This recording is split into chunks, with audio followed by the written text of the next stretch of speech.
Joseph Nye, who coined the concept of soft power, served as Assistant Secretary of Defense for International Security Affairs, Chair of the National Intelligence Council, and Deputy Assistant Secretary of State for Security Assistance, Science and Technology. Currently a distinguished service professor at Harvard University, the author of The Future of Power, talks to China Daily on the rise of China's economic development, soft power, and its relationship with the United States.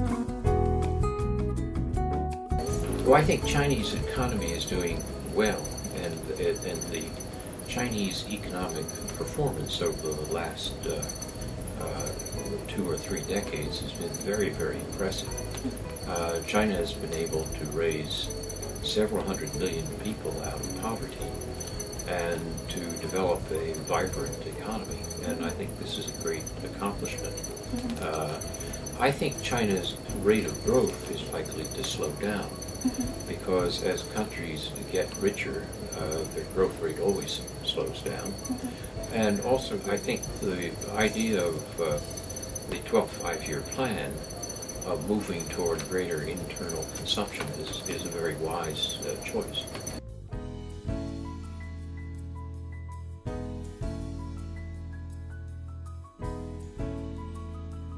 Deng Xiaoping was very wise in realizing that if China has a great increase in its hard power, its economic and military strength, is likely to frighten its neighbors. And when you frighten the neighbors, they're likely to create coalitions and alliances to protect themselves.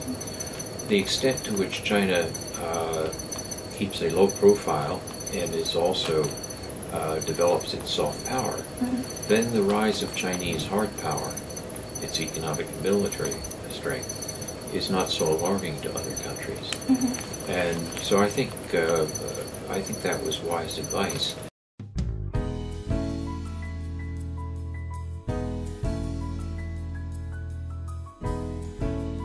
Well, very often people project the current situation into the future without realizing that history sometimes isn't always linear.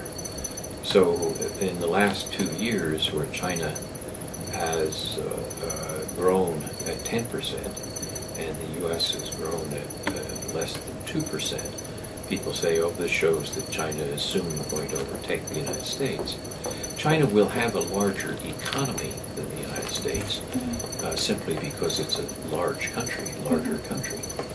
But it won't have a more sophisticated economy, which you measure by per capita income, for 20, 30 years or more.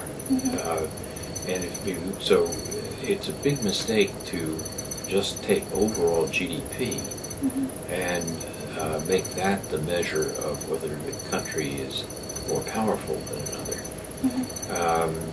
And I think in that sense, a lot of people in the U.S. and some people in China are just going on these rather simplified measures. And the danger of that is that it creates the kind of fear that can often be destabilizing in the relationship.